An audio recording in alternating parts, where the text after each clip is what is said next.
I'm going to be covering the three most crucial parts of starting and scaling your AI agency. And I've seen so many videos out there where it's just straight fluff. They're not actually getting into the nitty gritty, the important stuff that you need to know. And so we're going to be covering three main sections in this video. One is the lead generation. Two is the lead qualification. And three is the closing, actually bringing in the money, collecting and closing these deals and getting clients. And look, these are the exact systems that I've used to close $57,000 or $570,000, sorry, in the last a little over a year now selling AI to businesses. And you can see there's even points where we are doing 30,000 in 4 days. And these are the types of numbers you can expect to see. They're not that far off when you start to implement these systems that I'm going to be covering in this video. So without further ado, let's get right into it. And so phase one that we're going to be talking about is lead generation. And the reason this is so important is because lead qualification and closing doesn't mean anything if you don't have good and sufficient lead generation. And so what are the main things inside of here? We're going to be covering defining your target audience, building a magnetic offer that actually draws leads in and makes them want to opt in and actually become leads, choosing your traffic channels, how to capture leads efficiently and what that process looks like, and setting up automated nurturing sequences to get those leads to qualify and ultimately booking calls with you. So first things first here, how do we define our target audience? There's a few things you want to keep in mind, right? One is, of course, the industry and the niche that you actually want to be targeting. Two is the size of the businesses you want to be going after. And three is like what pain points you even want to be solving for these guys, because it's going to vary from business to business. But the beautiful thing with the voice guys, it's usually something along the lines of appointment booking. And so the industry, there's so many great industries and niches that you can go after. One being home service, roofers, electricians, plumbers, home renovation companies. Those are great. I think that's an amazing place to start. That's honestly probably that home service, all those sub niches, like I mentioned there, roofing, plumbing, renovation, all those types of things. I think those are the best companies. Those are the ones I would recommend if you were to pick one niche. Real estate, great. Marketing agencies are amazing, all very heavily appointment booking based. Online coaches are amazing. Medical companies, med spas, clinics, dentists, doctors, amazing. Insurance companies, health insurance, business lending companies, all those are amazing as well, because they're all so heavily phone call based and appointment booking based, right? And so now, let's say we pick our niche. I'm going to use roofing for this example as we kind of go through stuff here. Let's say I picked roofing. Now, I want to make sure that I'm picking good quality sized roofing companies. How many employees do I want them to have? Probably not a business with one employee, right? And I probably don't want to be working with a roofing company that's generating 5 leads a month, right? And I probably don't want to be working with one that's doing 2K in revenue a month or 5K in revenue a month, right? With like $1,000 in profit. So we want to make sure that we're getting the right quality businesses here. We'll dive deeper into this in the lead qualification section. But when it comes to the company size, typically we want to be targeting businesses doing at least, like 15 to 20K a month revenue minimum. That's like bare minimum. Typically 50K, or typically what we want to see is 500K to 10 million a year in revenue, which usually leads anywhere to like 150 to 200K to like $4 million in profit. I know it's a wide range, but that's typically what we want to see. Anything below that, they usually just don't have enough money to invest, and they're not the best, businesses to be spending your time talking to. Now, what pain points do we want to solve for these guys? For the most part, it's going to be one of these four here: speed to lead, missed calls, slow sales process, or bad lead follow-up system. And so let's say speed to lead, for example, that's the most common one we see. And so what that means is, let's say you're generating leads from ads, you want to call those leads right away, because 93% of leads go with the business that reaches out to them first. And because, especially if you're a home service business, for example, let's say I'm a roofing company, my roof breaks. If I'm opting into different businesses, I'm going with the one that reaches out to me first, because I just need this fixed as soon as possible. And so that's why speed to lead is so important, and building an AI agent to call leads within the first few minutes is so huge and so important, and something that businesses are willing to pay a ton for. Missed calls, very similar, right? I'll use roofers, for example. If I'm roofing and I'm on a job and I'm getting calls to my phone, I'm not picking those up because I'm in the middle of a job. So having an AI be able to handle those, answer the inquiries, book those appointments is super, super useful. And then similarly with those other points there. So let's say we're targeting roofers making 50K a month or more who want to increase their speed to lead and automate their appointment booking. How do we build a magnetic offer around that? And so let's say we're going for kind of the appointment setter. The appointment setting agent here. You can also do a lead qualifier, onboarding assistant, customer support agent. Those are all great reactivation campaigns. Very good. But for this, I'm going to say, okay, so how do we build a magnetic offer for roofers? Roofers, if you're tired of not being able to get to your leads right away, I will build a single AI agent into your business that will handle all of your missed leads and call your leads that they're generated within the first 30 seconds here, so you never miss an appointment again. That's a good offer, right? I'm just kind of spitballing off the top of my head here, but there's a couple other main aspects you want to have inside of your offer to make it appealing. One is a guarantee, and one is a risk reversal. Guarantee is just, we guarantee 10 jobs in the next month. Risk reversal would be, and if we don't, we'll work with you until we do, or something along those lines, right? And so let's say I'm calling out roofing companies doing over 50K a month. If you're struggling to call all the leads that you're generating on time, or roofing companies doing over 50K a month. If you want to 10x your appointments booked, we will build a single AI agent into your business that will call all of your leads on autopilot and get you an extra 10 jobs in the next 60 days. And if we don't, we will work with you until we make that happen. That's a pretty magnetic offer, right? And so you can even go farther to that in that, where if you're very confident in your offer, you and we'll pay you $500 and refund you, or you can start getting crazy with it, right? But only do that when you're very confident in your offer. Like for us, we do a full money back guarantee if we don't get you XYZ results. And so that is your AI infrastructure offer, and that's what you're offering these businesses. Now, choosing your traffic channels, because how are we going to be generating these leads? There's, of course, the three main ways: paid ads, cold outreach, and organic content. Paid ads is going to be your best friend. It's going to be the most predictable, really the only predictable form of acquisition, because you can pay, let's say you're spending $100 a day, you know that you're getting this amount of leads, this amount of appointments, this amount of closed deals. And if you double that, you'll get double the leads, double the appointments, double the closed deals. Whereas cold outreach, you could send 1,000 cold DMs and get two booked appointments, or you could send 1,000 cold DMs and get 10 booked appointments, or you can send 1,000 cold DMs and get 0 booked appointments, right? And so it's very hard to predict. And similarly with organic content, right? Organic content's amazing. Don't get me wrong. Organic content like this YouTube video has been a game changer for us in our business. YouTube is huge. YouTube is amazing for just nurturing and acquisition. It's insane. Best platform I've ever seen. But it's very unpredictable, because I could have one video do amazing, get us a bunch of leads, some clients. I could have another video do terrible and not get any leads, or maybe get one lead and no clients. And so again, very hard to predict. And of course, in business, you want to have the most predictable acquisition possible, which is why paid ads is so amazing. Now, when it comes to the paid ad side of things, what type of ads are we generating? We typically run on Meta. We're going to be creating a couple different types of creatives. One is going to be a UGC creative, which is, let's say, I'll actually go over to our ads manager and I'll show you, for example. Let's go into here. This was a campaign that we were running before. Let's go inside of here and I'll show you what a creative looks like. And so, for example, this is an AI creative that we were running. These actually did very well. We were targeting home service. Are you a home service business owner still wasting time chasing leads in 2025? And so that's an idea of what it looks like. I'm not going to go show you the whole thing there. It's about a minute long, just kind of going through, hey, are you a home service business? Calling out the business, calling out what their biggest pain point is that we want to solve for, listing out how we're going to help them, listing out what they're not going to have to worry about anymore, giving our guarantee, our risk reversal, call to action. That's what's in that video there. And then there's other ones where you can do demo creatives. Those also do very good, where you're just showing a demo recording of the AI in action, the voice AI, and getting them to book in, having a call to action. Very good. In terms of copy, don't overcomplicate your copy. We use ChatGPT and then we'll tweak it a little bit. Go to ChatGPT, tell them what your offer is, what your business does, who you're targeting, what your guarantee is, what your risk reversal is, what you want the call to action to be, and just tell them you are my ad copy specialist. Give them those requirements and tell them, write me up 3 primary texts, 3 headlines, and have them give you those out and then tweak them a little bit to fit what you want and throw those in. ChatGPT is amazing. It's getting so powerful that we use it for almost all copywriting. And then you can also get into targeting based on the interest. Of course, you want to have 1 to 2 interests in your ad sets. We like to typically have 1 to see how it performs. Whether if you're roofing, you're targeting roofing contractors. If you're dentist, you're targeting dentists, things like that. And then you also want to have potentially retargeting setups. Once you generate a lot of leads, you can take those leads and make new ads that just target those leads, so they're constantly seeing you. So those are very powerful as well.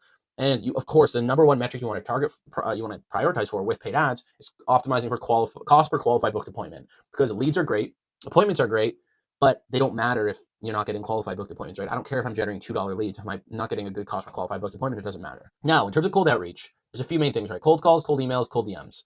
With cold outreach, the biggest thing to remember is volume negates luck. Cold outreach isn't fun. It sucks, honestly. I hate it. I hate it so much. That's why I prefer to do paid ads. As soon as you can afford to do paid ads, I recommend paid ads. Cold outreach is very unpredictable. It's not a very leveraged use of your time, because you're spending so much time to get so little output. And it's just about sending as many as you can. I promise you, if you don't stop sending cold DMs, cold emails, cold calls, you will get a client eventually. I can't tell you when, because it's very unpredictable, but it's a volume game. Cold calls, cold emails, you use lead scrapers to get the addresses, the phone numbers, and you can use things like power dialers or the AI itself. The AI itself is very good for cold calls. And then you can also use things like Instantly for cold emails, which you can blast thousands of them out.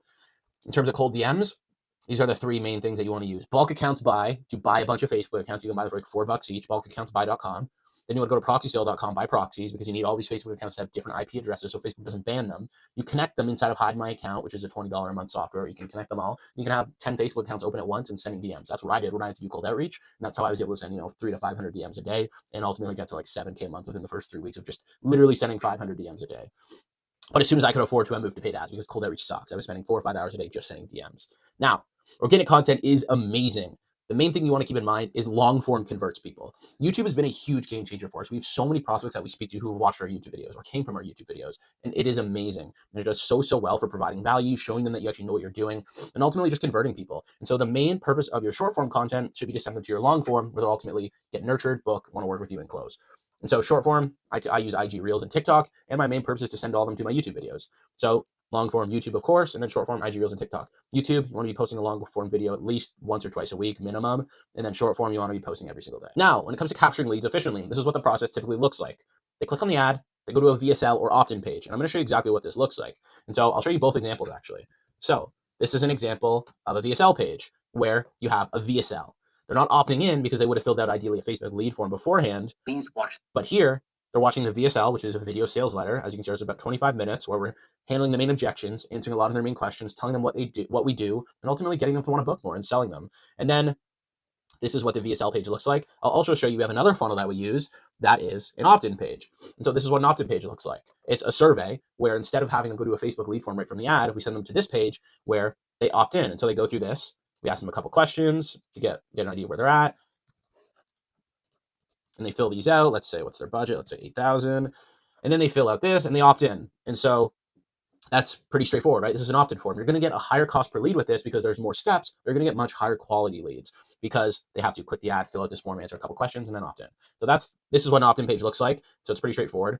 You want to have as little as possible above the opt-in so that they can opt in. And then you don't want to have a lot of stuff below distracting. So we just have a couple demos. That's it. And so that's what that looks like. And then they'll watch the VSL. They'll fill out a qualifying form, which they book a demo call. And so the qualifying form in the VSL funnel is another step. It's a type form. But in the opt-in page, it's the opt-in form itself, right? You'll be able to see the qualifications. And you can also use conditional logic to filter them out if they don't qualify. And then, exactly, if they don't qualify, you send them to a disqualification page. But if they do qualify, you send them to the calendar. And so what this looks like is pretty straightforward. It's a calendar page where they can book a call. Straightforward. This is what the calendar page looks like. So this is what it looks like, pretty straightforward. They just pick a time and they book it in, right? And so they answer some questions and they book in. And then similarly, on the funnel here, they submit the survey. I'm not going to submit the survey just because I don't want to. And then they submit that and they get sent to this page here where they book a call. And again, very straightforward. They're going to answer a few questions and ultimately book in a time. So nothing too crazy. But then when they book, they're going to get sent to the thank you page. And so what the thank you page looks like, the thank you page is pretty identical for both of our VSL funnel and our opt-in funnel. And so it's very straightforward. A thank you page video where we're thanking them for booking them and telling them to confirm their call by accepting the invitation. And then also making sure they watch our VSL again. And then over on the opt-in funnel, it's essentially the exact same structure. So as you can see here, 93-second video, telling them to confirm, thanking them for booking, make sure they show up, making sure they accept the invitation, and then also the VSL down below there again. So pretty straightforward there, right? As you can see, they're pretty much the exact same. And then when they book in, they're going to get a confirmation email, confirmation SMS, and an immediate confirmation call or triage call. And what this triage call is about a 5 to 10 minute, almost discovery call, where our setter or our triager is going to be calling this prospect, confirming their information, making sure they're actually qualified and somebody we want to speak to, getting to know a bit more about them, and then filling out a sales report form, which, or a pre-call information form, sorry, sales report form, something else. I mix those two up all the time, even though I created them. And so the confirmation call is where they're submitting this form to pass this information to the closer. How qualified the prospect is, giving them a rating 1 to 4, 4 being the most qualified, 1 being unqualified, and canceling them. Are they financially qualified? Their main pain points, what do they want to do with the AI, all that sort of stuff.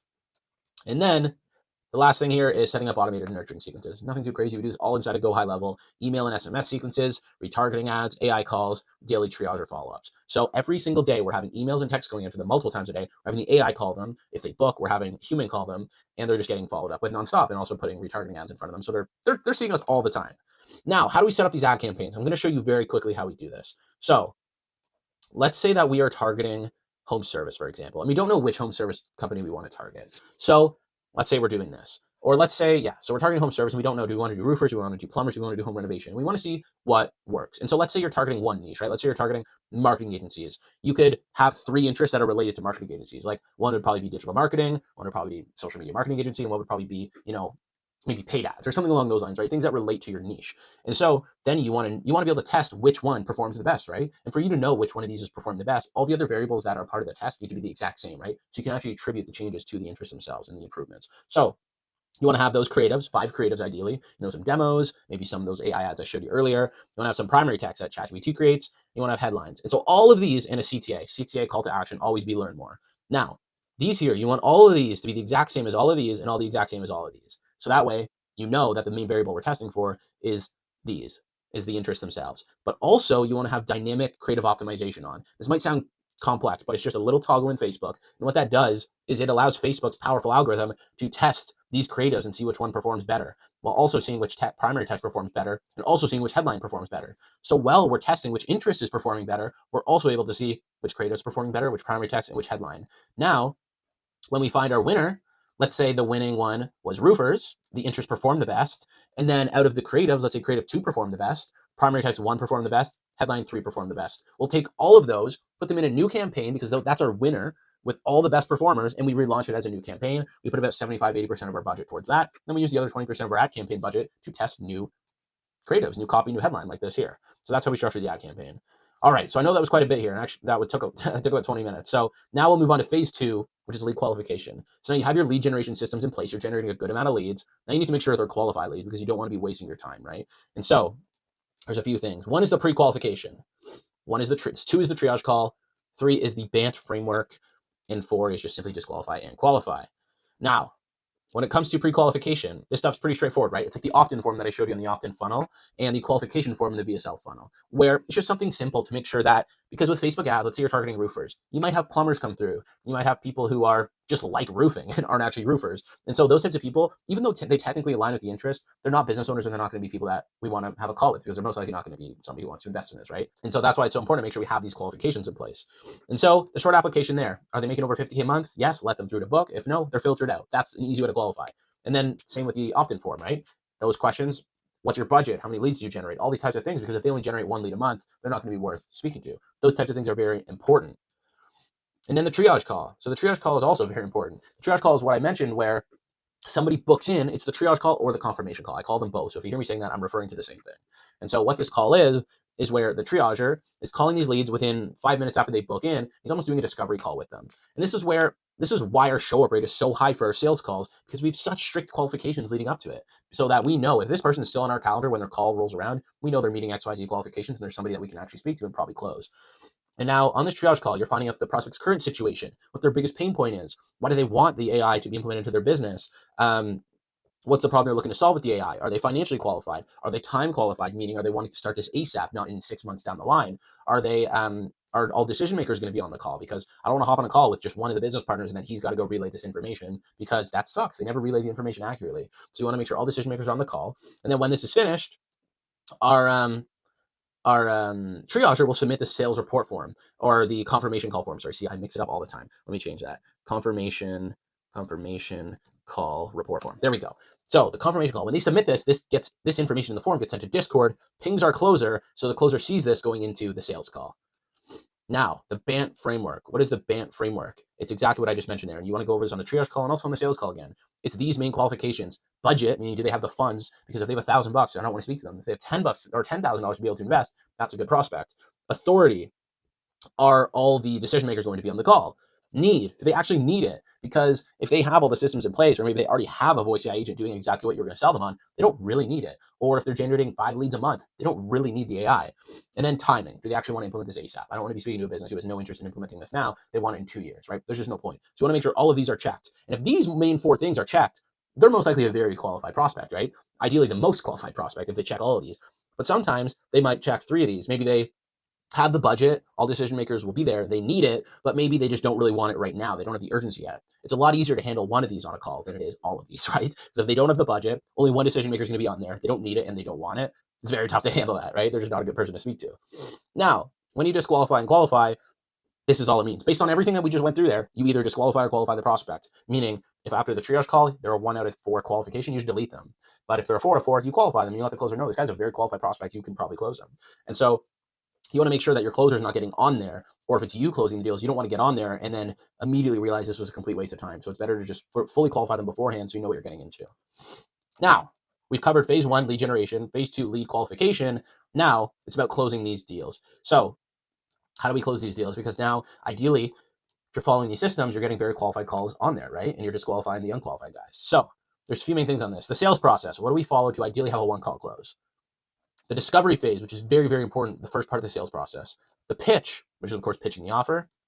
Objection handling, and then closing the deal. When it comes to the sales process, this is the main things you want to follow. And each of these following points I'll dive in deeper. So you ideally want to be going for a one call close, right? Don't get me wrong, not every prospect is going to be a one call close. Sometimes you'll have a follow up call with them and you'll close them. Sometimes you'll close them over email after the call and they'll pay through email. Sometimes they'll pay through text or WhatsApp. Whatever the case is, not every prospect will close on the call. But just because they don't close on the call doesn't mean they're not still a good prospect. We have a lot of people who close on a follow-up call or via email or text after the call, things like that. But ideally, you want to close them on the call, right? Those are the best prospects. And so when you're getting on this call, you want to show up with the full triage/confirmation call report. You want to know exactly what they're looking for.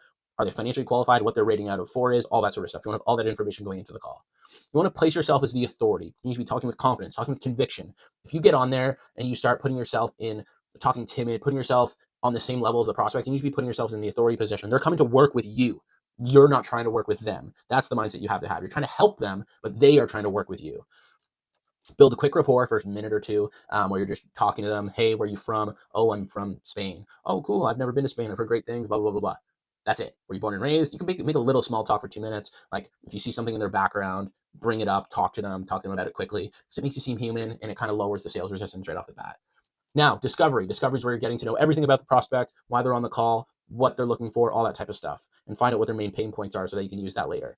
The pitch is where you're pitching what your offer is according to what they're looking for and what their pain points are that you're looking to solve. Objection handling is where handling their objections, right, that they might have after, where maybe it's a time thing or they want to think about it or they want to talk to their spouse or they don't have the money or it's too expensive. All those are objections. And then, of course, you close the deal, collect the payment, submit the sales report form. So I was actually mixing it up earlier, which I always do that. But the sales report form is after the close. So the confirmation call form, which is what we spoke about earlier, is where the triager is handing off the prospect to the closer. The sales report form is after the closer has closed the deal, handing the prospect over to the solutions engineer or the client success manager. Now, when they submit the sales report form, this is what that looks like. They submit the form, and this is what it looks like. So let's say I close this deal, boom, boom, boom, and this is what it looks like. All the information here, closing angle, where did they find us, how much did they pay, all that sort of stuff. And it also says, it pings the CSM to say, make sure to give them their welcome call in the next 60 minutes. The welcome call is very important. It's a call within the first hour after they close, ideally within the first few minutes, where the CSM is calling the prospect. It's like a 2-minute call saying, hey, my name is Josh. He's our head of client success. Hey, my name is Josh. This is so great to talk to you. Great to see you inside of here. Jackson told me when you spoke earlier, what you were looking to really have the AI do for you. I think that's a very good decision for you to get this implemented ASAP and really help scale your business. So I'm going to be the one working with you primarily. I'll see you on the onboarding call. I can't wait to get this started, yada, yada, yada. Just a very quick call introducing themselves and getting the prospect hyped. You want to eliminate buyer's remorse as much as possible. Buyer's remorse is when the prospect closes, but before the onboarding call, they start having doubts, second thoughts, and want to refund or start having hesitancies in some regard. You want to eliminate that as much as possible. The welcome call is huge for that because they get hyped. People have dopamine when they invest. If you've ever invested in something or a program, which I've done tons of times, you guys have probably done as well, where you get super excited when you make the investment. It's almost like a huge rush of dopamine, almost like you've already completed it when you haven't, but you're started. You want to feed into that by giving them welcome call and do an onboarding form, all this type of stuff. So that by the time they do get onboarded, which ideally you want to just do later that day or ASAP the next day, they're ready to go and they're excited. All right. Now, discovery. Discovery is asking these questions, finding out why the prospect is even on this call. So why did you book this call in the first place? What are you looking to use our AI for inside of your business? How long have you been looking into using AI? How long have you been experiencing this problem that you want the AI to solve? What got you to take action on implementing AI now versus instead of when the problem first came up? What is the problem causing for you inside of the business? What is the problem causing for you outside of the business? How is this problem affecting inside of the business? Exactly what would your life look like outside of the business if this problem was solved? What would your business look like if this problem was solved? And then you want to bridge the gap between the problem and the solution and show that your service is the way to get there. Now, when it comes to the pitch is where you're bridging the gap. So you know what their pains are that they want solved by the AI. You know what their dream outcome is going to look like. You've got them to imagine what that looks like, visualize it and feel it so that they're living in that future. You future framed it for them. And so now you want to show them how you're going to do that with the pitch, how the AI does it, how you have done it for other clients with your testimonials if you have them. If not, you can just avoid that and show them how you're going to do it for them, show them exactly what that process is going to look like, and feed into farther future pacing what their life is going to look like inside and outside of the business when they do implement this. They're going to walk through the implementation process for their specific build and set proper expectations on timelines and deliverables. So you think it's going to take 5 days to build it, tell them it's going to take 7. You think it's going to take 7 days, tell them it's going to take 10. You think it's going to take 2 days, tell them it's going to take 5. Under promise, over deliver every single time, because if you over promise and under deliver, it looks bad. Even if you tell them it's going to take 3 weeks and then you finish it in 2, that's way better than telling them it's going to take a week and then doing it in 2, right? So make sure you under promise and over deliver. Now, when it comes to objection handling, there's a few main things you want to keep in mind, right? Firstly, a lot of the stuff inside of the sales process that we went over, the funnel, the VSL, the automations, everything like that, is designed to pre-handle objections before they even get on the call. Because ideally, you don't have any objections to handle, they just close. But that doesn't happen all the time, right? People are going to have objections, and they're going to say, hey, I need to think about it. Hey, I need to talk to my wife. This is too much money, all that type of stuff. So we want to use what we call NLP frameworks, neuro-linguistic programming. And so this is a part of psychology where we're going to do certain things to really handle the objections. And so why do we do these things? We'll cover all that. So there's mirroring, which is the first thing. So mirroring, why do we do it? It makes people feel safe and understood when you mirror their concerns. And so how? Repeat keywords they use and validate their experience. If somebody says, hey, this is a lot of money, but yeah, this is a lot of money, agreeing with what they said, or hey, I need to go talk to my wife. Yeah, I would be surprised if you didn't want to go talk to your wife. This is a big decision. That type of stuff. That's mirroring. And then clarifying beliefs. Why? Objections usually mask deeper limiting beliefs and things like I'm not sure I can succeed or that type of stuff. And so ask precision questions to uncover the belief underneath. So if they say this is too expensive, you're like, yeah, you're right. It is a lot of money that we're talking about investing here. And so let's say we put the money aside. Would you do it? That's a clarifying belief, because if they say yes, then maybe it actually is a financial thing. It's logistics. But if they say no, or they're hesitant and they say anything but yes, I would, then it's a value thing. They haven't quite seen the value yet. Now, reframing. Why? Problems are problems because of the frame they're seen through. So how? Shift their perspective without invalidating their feelings. You never want to invalidate their feelings, but you want to shift their perspective. Now, this is typically what you'll say for the money objection. If they say, that's too much money, you'll say, yeah, it is quite a bit of money, but let me ask you this. Money aside, would you do it? They say, yes. You say, why? Like, oh, because it'll help me, be able to provide for my family, yada, yada, yada. And then you'll say, is it okay if I offer you a little bit of a different perspective on this? Because I see this a lot, and I've been in your situation. And so do you think the fact that this is viewed as a lot of money to you, or the fact that you may not necessarily have this money, do you think that's a problem, or is that a symptom of the problem? And they'll be like, it's a problem, or I'm not sure. They're like, well, it's actually a symptom of the problem, because the problem is that you don't have more appointments getting booked into your calendar. You don't have the systems in place to get more appointments booked into your calendar. Because if you had more booked appointments inside your calendar, that would lead to more clients, which would mean more what for you and your business? A bit more money. So not having money is a symptom of the problem of not having more appointments. Is that fair to say? They're like, yeah, that is fair to say. And you just completely shifted the process, their perspective in their mind of what the problem actually is, because they thought the problem was they didn't have the money. The problem is that they don't have the systems in place to get them more appointments, which is what our service solves for them. Now, future pacing. Why we do this is people make decisions based on how they imagine their future self and what it feels like to be that person in the future. And so how you guide them into visualizing success vividly. So with the same situation I was giving you before about the money objection, you can say, and so this is what I like to do it like this. And so let's say, look, so it's good. So they said, yes, they agreed with you that you said this is the problem and the symptom, what you just went through with the reframing. And then you'll say, and look, I'm glad you admitted that. I respect that a lot, because a lot of people don't even realize that. And so the good thing is that every business that you see that is in the position that you want yours to be in was once in this exact same spot as you. But instead of making decisions based on the symptom, make decisions based on the problem. And so if you were to get to the point where your business is now making that extra 100K a month, and you were able to spend that extra time with your family because you have the AI booking the appointments for you, you were able to leave work on time, you were outperforming your business every single month, do you think that version of you would have made the decision based on the symptom or the problem? So that's an example of future pacing. You clearly lay out what their life is going to look like, and they almost feel it themselves. Now, anchoring positive states. Why? Emotional states drive buying decisions more than logic. How? Bring them back into a peak emotional state from earlier in the conversation. So that's kind of what I just did at the end there, where now let's say you were in that position, that version of you who is making that, XYZ is now able to do all this extra stuff. Would they have made the decision based on the problem or the symptom of the problem? And they'll be like, well, they would have made it based on the problem. Like, so for you to get to that position, what do you need to do right here, right now? And you'd be like, well, I need to make a decision based on the problem. And you say, okay, so what are we going to do? And they're like, oh, well, let's get started. Or they'll hit you with another objection. But ideally, you handle that very well to where now they have no more objections. That's typically what that looks like. And then final thing, you close the deal, you collect the payment, you send the payment link, you trigger the automated onboarding process by submitting the sales report form, and you hand over the client to the client success manager or the solutions engineer for fulfillment. So that's typically what our process looks like. This is the entire sales process. So I hope this provided a ton of value for you. And if you want my team and I to implement this into your business and work with you every step of the way, just click the first link in the description below. You can book a call with us to see if you'd be a good fit. You'll go through a pretty similar process as I laid out here, and hopefully we can start working together. So I hope this provided a ton of value, and I'll see you.